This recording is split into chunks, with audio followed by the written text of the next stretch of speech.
Alright guys, welcome back to Schmattz Outdoors. Today's the day. We're pulling the water line today. So I cleaned out the back of my truck a little bit here. So all the beaver sets I had yesterday, I had just thrown in here. I took them out. What I'm going to do is I'm going to throw all the bait clips and the 110 brackets in this little tote. And all the traps, conibears and the footholds are all going in here. We'll sort them all out next summer because again I want to kind of tune and play with some of them. So and then I took out all the extra poles I had. I'm not going to be adding any coyote sets that I need to pull, and if I do, we'll be pulling poles almost right away, so we'll have room to add all the poles that we're going to be pulling. If I have to, I can just throw those in the truck here too for today. But yeah, we're going to be pulling all the water line. Any traps that I can't check from the shore without getting wet, or even if it's chance of me sliding into the water, I'm pulling it out of there because I don't want to be getting wet. We're going to leave a few of the mink boxes that places where I got to drive by anyway. We're going to leave the mink boxes there. They're already set. If I got to drive by there, it only takes just a half a second to stop, just see if the trap's still in the box, check the bait, get out of there. So yeah, I think we're gonna stack the ones we do pull. I'm gonna dump all the bait into one box, and then we're gonna just stack the boxes in my truck, except for the one with the bait in there. But yeah, I feel like we're pretty well organized here. We're just getting ready to go. Got Dad's gonna ride along today just to bring me a little good luck, and he's gonna help me try and take all these pole parts and stuff like that. But otherwise, let's get out there on the line. Alright guys, it's going swimmingly today. Got partway through my line and realized we forgot my catch pole, so I ended up driving all the way home because I do have a catch that I need it with.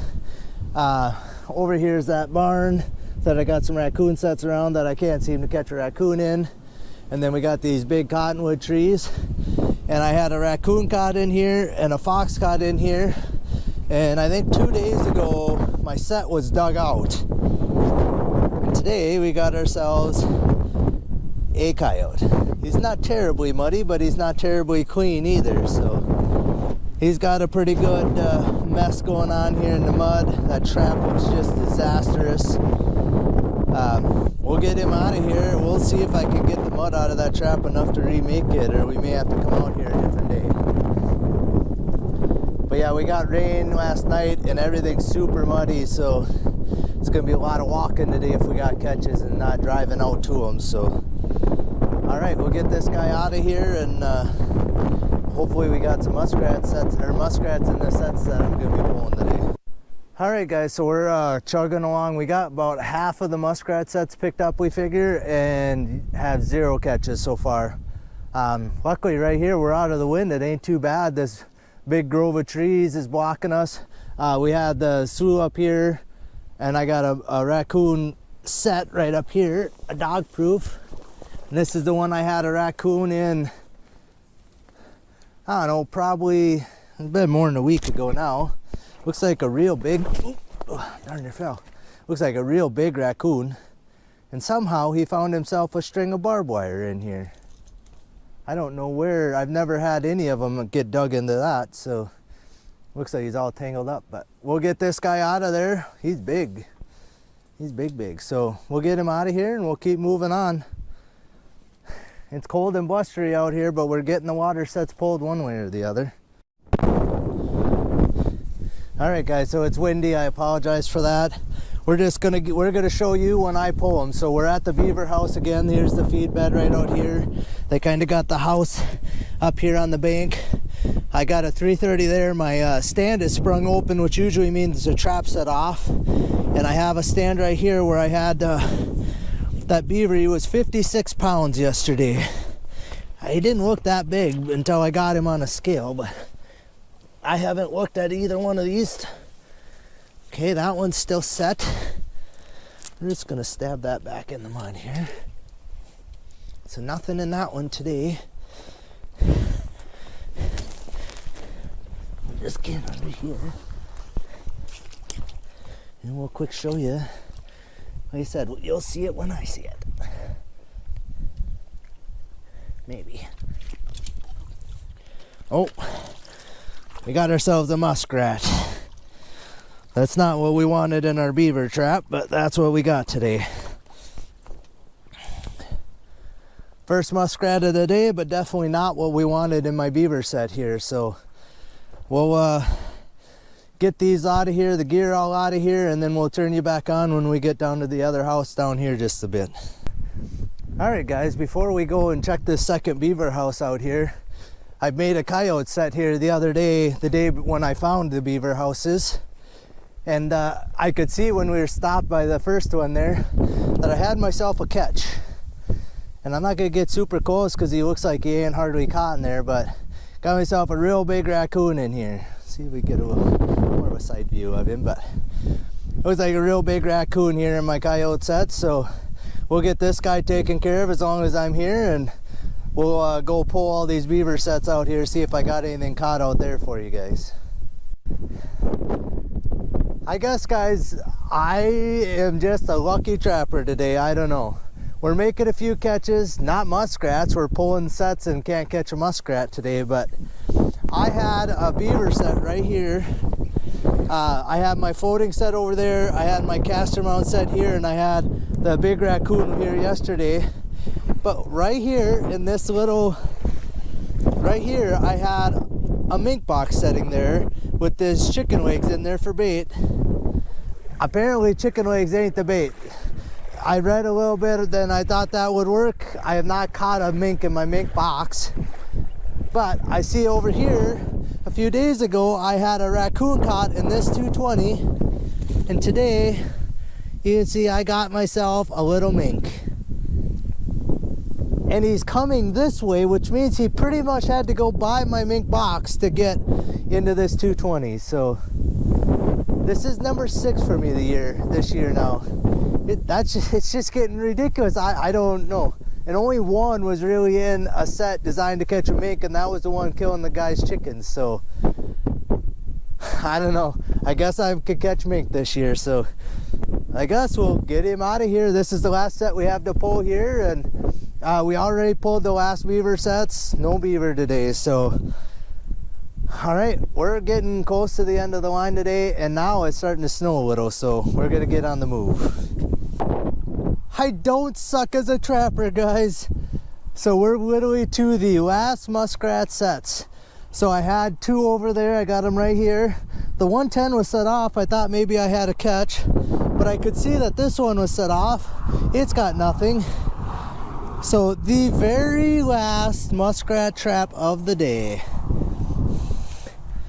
And there is my prize.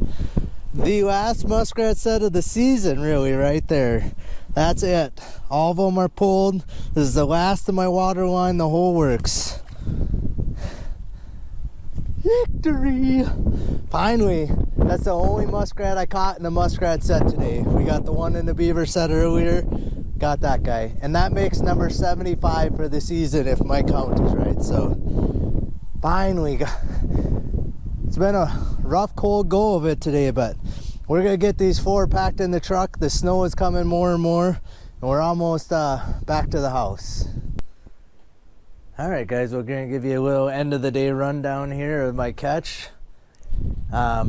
Water line didn't really produce like I would hope today, but no beavers in all those beaver sets. 1 muskrat in them. And then I had 120 muskrat sets out, and I ended up with 1 muskrat in all those sets. So not good. It did rain last night into the night, and it's been wind blowing basically for 2 days straight now, like blowing 20 plus. Supposed to even get more than that overnight here and continue to snow. It's not snowing too bad right now. It was snowing pretty good here just a half an hour ago, like you couldn't see, a half mile. So we'll give you a quick rundown of the catch and kind of give you a end of the day. So I mean, you could tell the difference in color. This here is the raccoon I caught in the coyote set down by where I had the beaver sets, And then look at this guy. This guy here is the one I had in the dog proof kind of along that road. He's got some mud. He's muddy, but like the difference in color is just, this may be one of the oranger ones I've ever caught, to be honest with you. Like, he don't even have like black in his tail, you know, like the black rings. They're like, even those are just kind of a different color orange. So I think there are actually like different color variations of raccoons. I may have to look it up on him and just see if you know, if he is one of the oddball, like a cinnamon colored one or something goofy. But yeah, he's gonna get skinned and sold just like all the rest of them. I'm not gonna do anything else with him. But the other one here, I mean, this one here, like I said, is the one I had caught in the dog proof. He's a big raccoon. He's got some mud clumps in the back, so we're gonna have to get him skinned, and then I'll wash him and then get him fleshed and all that. We ended up with the one little coyote right away this morning. He's a little bit muddy. He's got pretty good fur all around, but his belly and his feet are all muddy and stuff. But yeah, I would say like a pup. He's smaller, one of the smaller ones I've caught this year. So again, we'll get him skinned tonight, and I'll probably rinse him off. I just even like this raccoon, all I basically do is I just fill up a 5-gallon pail and dunk them in there, kind of use my shoulder length gloves, my gauntlet gloves, kind of scrub them off the first time. Your water will be bloody and it will be dirty. Dump them out, run one more clean pail of water, do the same thing, kind of rinse them off, and just shake them as good as you can to get the moisture out of them. And then I'll hang them in my basement and let them kind of drip dry, and then I might even run a little fan on them just to dry the fur a little bit. And I'll do that before I flush them. Even this raccoon, I'll probably end up doing the same thing on him just because he's pretty muddy. This guy here has got just a couple burrs in the back, but otherwise he's ready to go on a stretcher tonight. But like this one and that guy will have to be washed before I can before I'm gonna want to flesh them, because like the dirt clumps in this bigger one are enough that when you go to flesh them, there's a good chance they're gonna be enough that you're gonna cut a hole. It's just like having a burr in there for having a clump of mud in there. So, and the coyote's kind of the same way. I don't like to flesh a coyote before I wash them.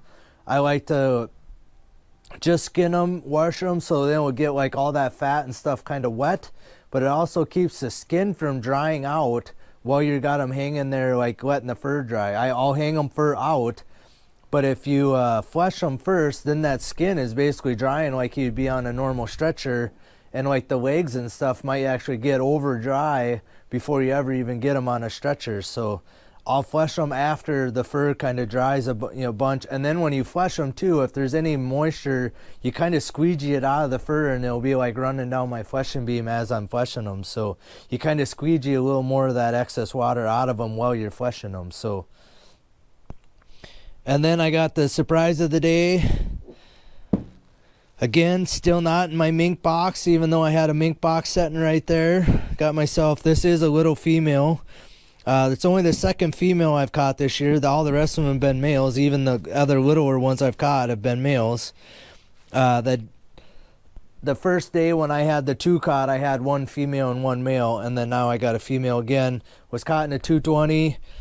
Wasn't really meant for that, and it looked like it must have went by my mink box and didn't get caught in that. So it's kind of a bummer. And then I got my muskrat that I actually caught in a muskrat set, and then I got the muskrat I caught in my beaver set. You know, even like there you could tell the difference in color. They're both wet, but like this one's pretty brown colored, this one's pretty dark colored. You know, like up here he's dry.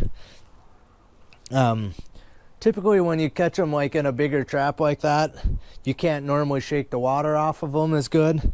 Either way, I don't let them dry too much, or I don't worry about them being too dry before I put them on a stretcher. When you're fleshing a little bit, you'll squeegee a little of the water out. Their fur will be a little bit matted once they're dry. I just take an air hose inside and kind of blow inside of them, and the hair fluffs right back up. So I don't get too concerned about them being wet. It's plenty dry in my basement. The skin still dries plenty good on the stretchers.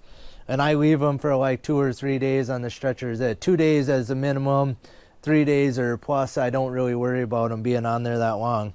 But yeah, so for pulling the water line today, it actually went pretty well. It was cold out there. Our hands were freezing and wet and cold the whole time we were out there, but we got them all pulled. I pulled about half of my mink boxes by sloughs that I won't be going by anymore. The other ones, as long as I'm driving by there, I can just stop and peek my head over the bank and check them. We're going to leave those for a little bit still. We'll see kind of if it does really freeze all the sloughs up and we get some snow, that might change things a little bit. But for a day or two here, we're going to leave them out there and see kind of how things go. See maybe if I can actually catch one in a mink box. That'd be something new for me this year. So I don't know. I don't know why I can't catch one in a mink box, but I can catch them in every other kind of set. So all right, I think that's all I got. Tomorrow it's going to be, from tomorrow on, it's going to be kind of slow going on the line. I'm not expecting huge numbers of catches because all I'm going to be running is raccoon and coyote sets for basically now the rest of the season. Unless somebody calls me with like a nuisance beaver job or something like that, then I'll go do that. But otherwise, it's going to be just land trapping, and I don't have a huge line out this year like I've had last year, to keep making catches every day. So there may be some days where I don't have catches for you. So I'm okay with that. We got rain today, and they're supposed to get some snow, or rain yesterday, snow today and tomorrow. If it freezes up and I can get around on some of the fields, I'll probably get some more coyote sets out.